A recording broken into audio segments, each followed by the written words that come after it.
ভক্তদের চোখের জলে পোপ ফ্রান্সিসের শেষকৃত্য সম্পন্ন। বিশ্ব নেতাদের শ্রদ্ধার রীতি ভেঙে সমাহিত হলেন রোমের সান্তা মারিয়ায়।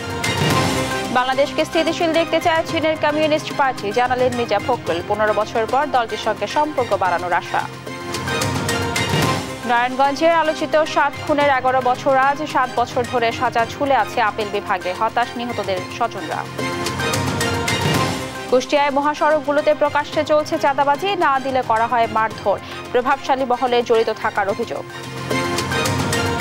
20 টাকা দিয়ে দিলে মাসে 600 টাকা দেওয়া লাগে আমার বিক্রি খরচ। এটা তো সরকারি ফান্ডে যায় না, এটা তো আপনার জল জমল করে অনেক জনের নেয়। না দিলে গাড়ি ছাড়ছে না। আমার ভাড়াই মানে 300, 400, 500 হয়, তার মধ্যে গাড়ির ভাড়া আলাদা যদি দিতে হয় তো আমার 200-300 টাকা থাকে।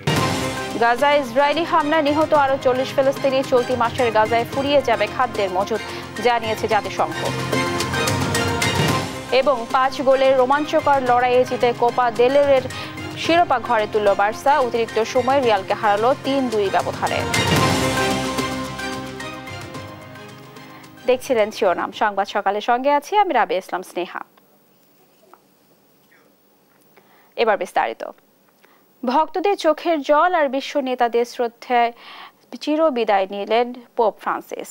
ভ্যাটিকানের সেন্ট পিটার্সের শেষকৃত্যানুষ্ঠানে অংশ নেন মার্কিন প্রেসিডেন্ট ডোনাল্ড ট্রাম্প, ফরাসি প্রেসিডেন্ট ম্যাক্রো, বাংলাদেশের প্রধান উপদেষ্টা ডক্টর ইউনূস সহ আরও অনেকে। পোপ ফ্রান্সিসের শেষ ইচ্ছা অনুযায়ী তাকে সমাহিত করা হয় রোমের সান্তা মারিয়ার ব্যাসিলিকায়। রায়হান কবির শুভ্র রিপোর্ট। বিশ্ববাসীর কাছে শেষবারের মতো সম্মানের জন্য কাঁধে নেওয়া হচ্ছে ক্যাথলিক খ্রিস্ট ধর্মের সর্বোচ্চ নেতা পোপ ফ্রান্সিসের কফিন। রোমের সেন্ট পিটার্স স্কয়ারে পোপ ফ্রান্সিসের জন্য বিশ্বের নানা প্রান্ত থেকে ছুটে এসেছে 2 লাখের বেশি মানুষ। 4000 যাজক সহ শেষকৃত্য অনুষ্ঠানে উপস্থিত 750 বিশপ এবং 220 জন কার্ডিনাল। অন্ত্যেষ্টিক্রিয়ার নেতৃত্ব দেন কার্ডিনাল জিওভানি বাতিস্তা রে। খ্রিস্ট ধর্মে সারা জীবনের অবদানের জন্য পোপের কফিনের বুকে রাখা হয় গোস্পেলের বই। পোপকে শেষবারের মতো সম্মান জানাতে ভ্যাটিকান শহরে উপস্থিত হন বিশ্ব নেতারা। পোপের কফিনের সামনে দাঁড়িয়ে সম্মান জানান মার্কিন প্রেসিডেন্ট ডোনাল্ড ট্রাম্প ও তার স্ত্রী মেলানিয়া ট্রাম্প। একইভাবে সম্মান জানান ফরাসি প্রেসিডেন্ট ইমানুয়েল ম্যাক্রো। রুশ ইউক্রেন যুদ্ধের মাঝেই এসেছেন প্রেসিডেন্ট ভ্লাদিমির জেলেনস্কি, দেখা করেন অনেকের সঙ্গে। একই সঙ্গে ছিলেন ইতালির প্রধানমন্ত্রী জর্জিয়া মেলোনি। ব্রিটেনের রাজা 3য় চার্লসের প্রতিনিধি হিসেবে পোপের শেষকৃত্যে আসেন ওয়েলসের প্রিন্স উইলিয়াম। ছিলেন যুক্তরাজ্যের প্রধানমন্ত্রী কিয়ার স্টারমারও। মধ্যপ্রাচ্য থেকে পোপকে শেষ সম্মান জানাতে আসেন জর্ডানের বাদশাহ Abdullah, Brazilian president Luis Inacio Lula da Silva, স্পেনের বাদশাহ ফিলিপে, আর্জেন্টিনার প্রেসিডেন্ট জাভিয়ার মিলেই সহ অনেকেই। পোপের ভালো বন্ধু হওয়ায় শেষকৃত্যে সম্মান জানাতে সেন্ট পিটার্স স্কয়ারে উপস্থিত হন বাংলাদেশের অন্তর্বর্তী সরকারের প্রধান উপদেষ্টা ডক্টর মোহাম্মদ ইউনূস। কফিনের সামনে পোপ ফ্রান্সিসকে শেষ সম্মান জানান তিনি। সেন্ট পিটার্স স্কয়ারে শেষকৃত্যের পর পোপ ফ্রান্সিসের শেষ ইচ্ছা অনুযায়ী তাকে সমাহিত করা হয় রোমের সান্তা মারিয়ার বেসিলিকায়। 88 বছর বয়সী এই ধর্মীয় নেতার অন্ত্যেষ্টিক্রিয়া ঘিরে রোম জুড়ে নেমেছে শোকের ছায়া। রায়হান কবির শুভ্র, নিউজ ডেস্ক, দেশ টিভি। বাংলাদেশকে স্থিতিশীল দেখতে চায় চীনের কমিউনিস্ট পার্টি, এমনটি জানিয়েছেন বিএনপি মহাসচিব মির্জা ফখরুল ইসলাম আলমগীর। বলেন, বিগত 15 বছর চীনের এই দলের সঙ্গে সম্পর্ক রাখতে পারেনি তারা, তবে এখন সম্পর্ক গভীর হচ্ছে। আর চীনের রাষ্ট্রদূত বলেছেন, শুধু বিএনপি নয়, সব রাজনৈতিক দলের সঙ্গে তাদের বৈঠক হচ্ছে। বিস্তারিত নিয়াজ মোর্শেদের প্রতিবেদনে। শনিবার সন্ধ্যায় গুলশানের একটি 5 তারকা হোটেলে সফররত চীনের কমিউনিস্ট পার্টির প্রতিনিধি দলের সদস্যদের সঙ্গে বৈঠকে বসেন বিএনপি নেতারা। বৈঠকে চীনের কমিউনিস্ট পার্টির কেন্দ্রীয় কমিটির আন্তর্জাতিক বিভাগের পেং জিউবিনের নেতৃত্বে 8 সদস্যের প্রতিনিধি দল অংশ নেয়। আর বিএনপির পক্ষ থেকে মহাসচিব মির্জা ফখরুল ইসলামের নেতৃত্বে 7 সদস্যের প্রতিনিধি দল অংশ নেয়। প্রায় 2 ঘন্টার বৈঠক শেষে চীনা কমিউনিস্ট পার্টির পক্ষ থেকে গণমাধ্যমের সঙ্গে কথা বলেন ঢাকাস্থ চীনা রাষ্ট্রদূত ইয়াও ওয়েন। বলেন, বিএনপি সহ বেশ কয়েকটি রাজনৈতিক দলের সঙ্গে তাদের বৈঠক হয়েছে। আর নির্বাচন প্রসঙ্গে বলেন, এটা বাংলাদেশের অভ্যন্তরীণ বিষয়। We discuss how China, Bangladesh and China communist party আর বিএনপি একসাথে কাজ করতে চায়। এটা খুব ভালো মিটিং হয়েছে। নির্বাচন আপনাদের অভ্যন্তরীণ বিষয়, বাংলাদেশের জনগণ এই বিষয়ে সিদ্ধান্ত নেবে। আর বিএনপি মহাসচিব বলেন, বাংলাদেশকে স্থিতিশীল দেখতে চায় চীনের কমিউনিস্ট পার্টি।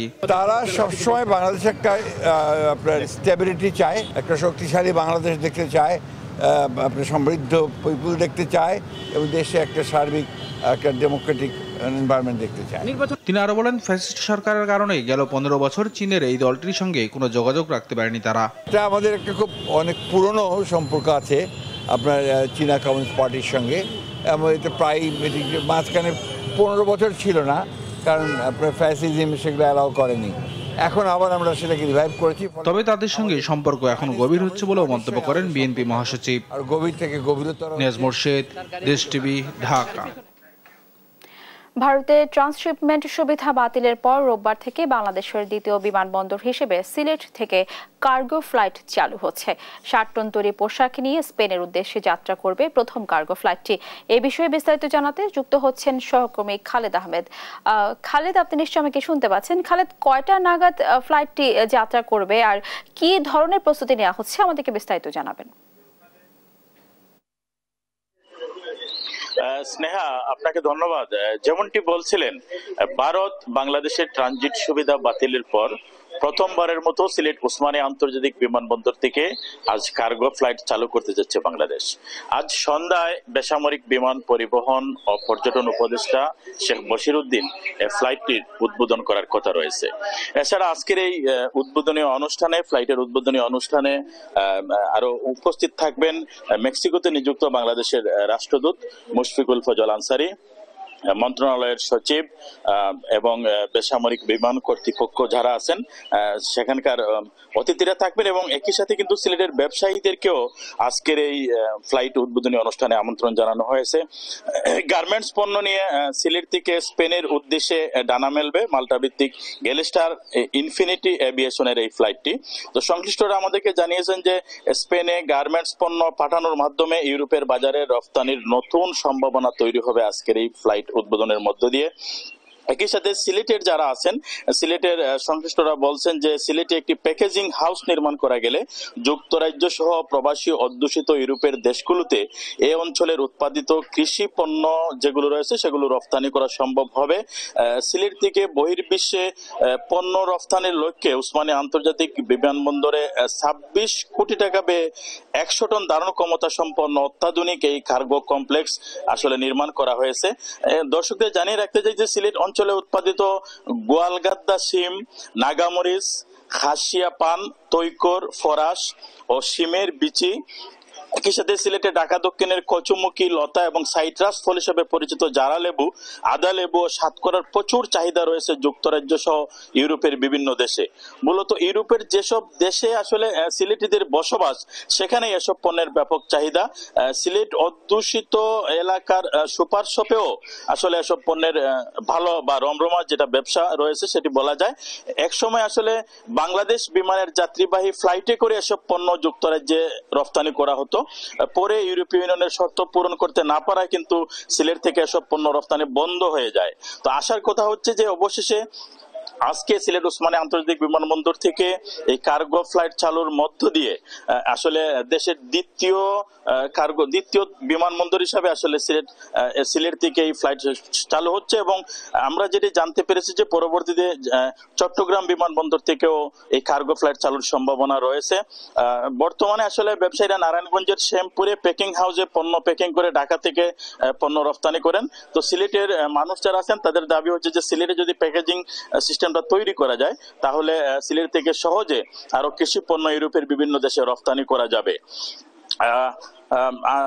আমরা আরো জানিয়ে রাখতে চাই যে আজ 60 টন গার্মেন্টস পণ্য নিয়ে স্পেনের জারাগুজা শহরের উদ্দেশ্যে রওনা হবে মাল্টা ভিত্তিক গ্যালেস্টার ইনফিনিটি এভিয়েশনের এই ফ্লাইটটি। আর এটি হবে ওসমানী আন্তর্জাতিক বিমানবন্দর থেকে প্রথম কোনো কার্গো ফ্লাইটের শুভ সূচনা। আমি আরো জানিয়ে রাখতে চাই যে আজকের পর আমরা যেটা জানতে পেরেছি যে আগামী 1 তারিখে আরেকটি কার্গো ফ্লাইট এখান থেকে যাওয়ার সম্ভাবনা রয়েছে ইউরোপের একটি দেশে। তো সিলেটের আজকে কার্গো ফ্লাইট চালু নিয়ে এই ছিল আমার কাছে সর্বশেষ। স্নেহা। খালেদ, আপনাকে ধন্যবাদ। দর্শক, বাংলাদেশের দ্বিতীয় বিমানবন্দর হিসেবে সিলেট থেকে কার্গো ফ্লাইট চালু হচ্ছে, শুনছিলাম তার সর্বশেষ খবরাখবর। জামালপুরের বকশীগঞ্জ উপজেলার বাহাদুরাবাদ ইউনিয়নের দশানী নদীতে পাল্টাপাল্টি কৃত্রিম বাঁধ নির্মাণ করেছে স্থানীয়রা। বাঁধের কারণে পাহাড়ি ঢলের পানিতে তলিয়ে গেছে শত শত একর জমির কাঁচা পাকা ধান সহ বিভিন্ন ফসল। এই বিষয়ে বিস্তারিত জানাতে সরাসরি যুক্ত হচ্ছেন সহকর্মী রিয়াদ হাসান। রিয়াদ, যেমনটি বলছিলাম, অনেক ফসলি জমি পানির জন্য তলিয়ে গেছে, সেক্ষেত্রে ক্ষয়ক্ষতি নিয়ে কি বলছেন কৃষকেরা, আমাদেরকে বিস্তারিত জানাবেন। স্নেহা, যেটি বলছিলেন যে আসলে জামালপুরের এই দেওয়ানগঞ্জ এবং বকশীগঞ্জের মাঝখান দিয়ে যে দশারী নদী চলে যাচ্ছে, এই দশারী নদীটি এলাকার যে যারা রয়েছে অর্থাৎ মেরুচর ইউনিয়ন এবং এদিকে বাহাদুরাবাদ ইউনিয়ন, এই দুই ইউনিয়নের যে নদী পাড়ের মানুষগুলো রয়েছে তারা মূলত এখানে একটি বাঁধ দিয়েছে এবং এই বাঁধটি দেওয়ার কারণে আমরা দেখেছি যে উত্তরে অনেকগুলো গ্রাম রয়েছে এবং বিভিন্ন ছোট ছোট যে নদীর শাখা রয়েছে, এই শাখাগুলোতে আমরা দেখেছি বন্যার পানি কিন্তু হঠাৎ বেড়ে গেছে। মূল হচ্ছে যে এই পাহাড়ি ঢল এবং হঠাৎ বৃষ্টির কারণে বন্যার পানি তৈরি হয়েছে। তবে মূলত এই দশারী নদীতে বাহাদুরাবাদ ইউনিয়ন এবং মেরুচর ইউনিয়নের অর্থাৎ দুই উপজেলার দুটি বাঁধ দেওয়া হয়েছে পাল্টাপাল্টি। এই বাঁধগুলো দেওয়ার কারণেই কিন্তু এই পানি না যাওয়ার কারণেই কিন্তু মূলত এমনটি সৃষ্টি হয়েছে। আমরা একটু কথা বলতে চাইবো স্থানীয় যারা রয়েছে অর্থাৎ এই এলাকার মানুষ যারা রয়েছে তাদের সাথে আমরা একটু কথা বলতে চাইবো। এই যে নদী যে হঠাৎ করে যে পানি বেড়েছে মূলত বাঁধ দেওয়ার কারণে, এই বিষয়টা আসলে আপনারা কিভাবে দেখছেন? এটা আসলেই খুব দুঃখজনক। আমরা প্রস্তুতিহীন ভাবে বন্যার সম্মুখীন হয়েছি। এখানে দেখা যাচ্ছে যে শত শত বিঘা জমি এখানে ধানের চাষ করা হয়েছে, কিন্তু আমরা ফসল ঘরে উঠানোর আগেই দেখতে পাচ্ছি বন্যার কারণে তলিয়ে যাচ্ছে। সেটা আমাদের পরিকল্পনার বাইরে। আমরা কখনো বুঝতে পারি নাই যে এইরকম হয়ে যাবে হঠাৎ করে। এখন আমরা হতাশায় আছি, সাধারণ কৃষক যারা, আমরা অনেক ক্ষতিগ্রস্তের সম্মুখীন হয়েছি। এখন আমরা চাচ্ছি যে ওই বাঁধটা যেন খুব দ্রুত অপসারণ করা হয়, বাঁধটা যেন খুব দ্রুত ভেঙে দেওয়া হয়। ভেঙে দেওয়ার ফলে আমার দেখা যাবে যে এই পানিগুলো খুব দ্রুত চলে যাবে এবং পাহাড়ি থেকে যে ঢলগুলো আসে, ঢলের পানি খুব দ্রুত চলে যাবে। জি, এই যে আসলে যেটি শুনছিলেন যে বাঁধ দেওয়ার কারণে পাহাড়ি যে পানি রয়েছে সেটি না যাওয়ার কারণে কিন্তু আজকে এই কৃষকদের এই দুর্গতি হয়েছে এবং স্থানীয় কৃষকরা যদি বলছেন যে দ্রুত সময়ের মধ্যে যেন এই বাঁধটি কেটে দেওয়া হয়। প্রশাসনের সাথে আমি কথা বলেছি, দেওয়ানগঞ্জ উপজেলা নির্বাহী কর্মকর্তা তিনি বলেছেন যে বকশীগঞ্জ উপজেলা নির্বাহী কর্মকর্তার সাথে আমরা কথা বলেছি, হয়তো দ্রুত সময়ের মধ্যেই এই বাঁধটি কেটে দেওয়ার জন্য ব্যবস্থা গ্রহণ করবে। এই ছিল। রিয়াদ, আপনাকে ধন্যবাদ।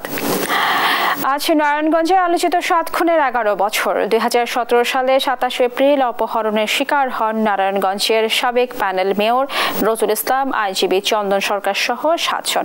3 দিন পর শীতলক্ষা নদীতে পাওয়া যায় তাদের মরদেহ।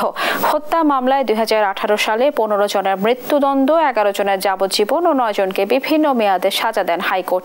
কিন্তু 7 বছর ধরে সেই রায় ঝুলে আছে আপিল বিভাগে। জীবদ্দশায় হত্যাকারীদের সাজা নিশ্চিত দেখে যেতে চান নিহতের পরিবারের সদস্যরা। বিল্লাল হোসেনের রিপোর্ট, জানাচ্ছেন আপন। 2014 সাল সারা দেশে চাঞ্চল্যের জন্ম দেয় নারায়ণগঞ্জের 7 খুন। অপহরণের পর হত্যা করা হয় নারায়ণগঞ্জ সিটির সাবেক প্যানেল মেয়র নজরুল ইসলাম ও আইনজীবী চন্দন সরকার সহ 7 জনকে। মামলার পর তদন্তে বেরিয়ে আসে রোমহর্ষক সব তথ্য। আওয়ামী লীগ নেতা ও কাউন্সিলর নূর হোসেনের হয়ে কয়েকজন র্যাব কর্মকর্তা অপহরণের পর তাদের হত্যা করে লাশ গুম করতে ফেলে দেয়া হয় শীতলক্ষায়। 2017 সালে নারায়ণগঞ্জ জেলা ও দায়রা জজ আদালত নূর হোসেন ও র্যাব 11 এর সাবেক অধিনায়ক lieutenant colonel Tarek Sayeed, major Arif Hossain ও কমান্ডার MM রানা সহ 26 জনকে মৃত্যুদণ্ড ও 9 জনকে বিভিন্ন মেয়াদে সাজা দেন। 2018 সালে উচ্চ আদালত 15 জনের মৃত্যুদণ্ডের আদেশ বহাল রেখে 11 জনকে যাবজ্জীবন ও বাকি 9 জনকে বিভিন্ন মেয়াদে সাজা দেন।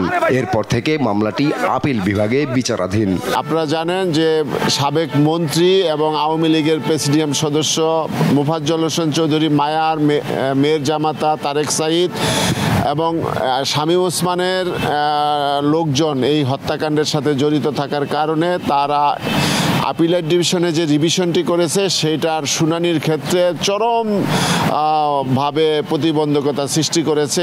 11 বছর পরও বিচারের রায় কার্যকর না হওয়ায় হতাশ মামলার বাদী ও নিহতদের পরিবারের সদস্যরা জীবদ্দশায় দেখে যেতে চান হত্যাকারীদের সাজা। 11 বছর হয়ে যাইব, একটা যুগ হয়ে যাইতেছে, অথচ আমাদের সরকারে কোনো একটা পদক্ষেপ নিচ্ছে না। 11 বছর আমরা কোনো বিচার হওয়া, হাইকোর্টের রায় হয়েছে, নিম্ন আদালতে রায় হয়েছে, রায় হওয়ার পরও 8 বছর যাবৎ কেন রায় কার্যকারিতা হয় না?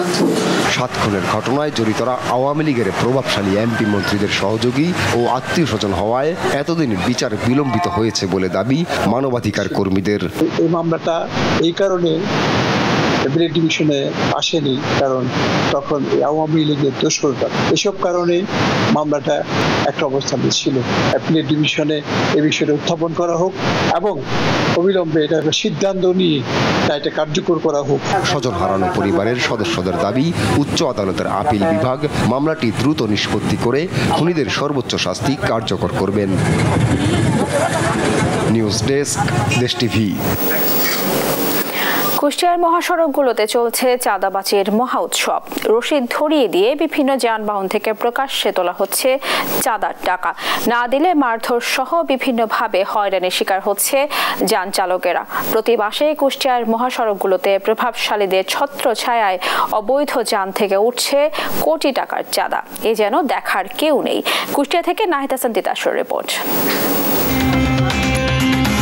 এটি কুষ্টিয়া মেহেরপুর মহাসড়কের মিরপুর এলাকার দৃশ্য। এভাবেই যান চালকদের হাতে বিভিন্ন প্রতিষ্ঠানের ইজারার রসিদ ধরিয়ে দিয়ে প্রকাশ্যে তোলা হচ্ছে চাঁদার টাকা। ক্যামেরা দেখে চাঁদা তোলার সাথে জড়িতরা পালানোর চেষ্টা করলেও শেষ পর্যন্ত মুখোমুখি দেশ টিভির। তাদের দাবি পৌরসভার কাছ থেকে ইজারা নিয়েই তুলছেন টাকা। অটো থেকে 10 টাকা, সিএনজি থেকে 10 টাকা। আর অন্য কিছু না, চলতি কোনো গাড়ি না। ধরেন এই স্ট্যান্ডে যেগুলো গাড়ি আছে এগুলাই, স্ট্যান্ডে যে অটো এবং সিএনজি থাকে এইটা ইজারা দিছে পৌরসভা। না মহাসড়কে কেন নিব আমরা? এভাবেই প্রতিদিন জেলার অন্তত 10টি পয়েন্টে অবৈধ যানবাহন থেকে তোলা হচ্ছে চাঁদার টাকা। আর টাকা না দিতে চাইলে যান চালকদের হতে হচ্ছে মারধর সহ নানাভাবে হয়রানির শিকার। 20 টাকা দিয়ে দিলে মাসে 600 টাকা দেওয়া লাগে আমার উগরি খরচ। এটা তো সরকারি ফান্ডে যায় না, এটা তো আপনার জোর জমল করে অনেক জনের নেয়। না দিলে গাড়ি ছাড়ছে না। আমার ভাড়াই 300-400-500 হয়, তার মধ্যে গাড়ির ভাড়া আলাদা যদি দিতে হয় তো আমার 2-300 টাকা থাকে। আমরা কিসের জন্য টাকা দেবো বলে ট্যাক্স দিয়ে নিবে, কিসের কি আমরা বুঝতে পারিনি। আমরা ধরেন এরপর গরিব মানুষ চলছি। হাইওয়ে পুলিশের তথ্য মতে জেলায় অবৈধ যান রয়েছে 5000-এরও অধিক, যার হিসেবে প্রতিদিন এসব যান থেকে মহাসড়কে চাঁদা উঠছে প্রায় 10 লক্ষ টাকা, যা মাসে দাঁড়ায় কয়েক কোটিতে।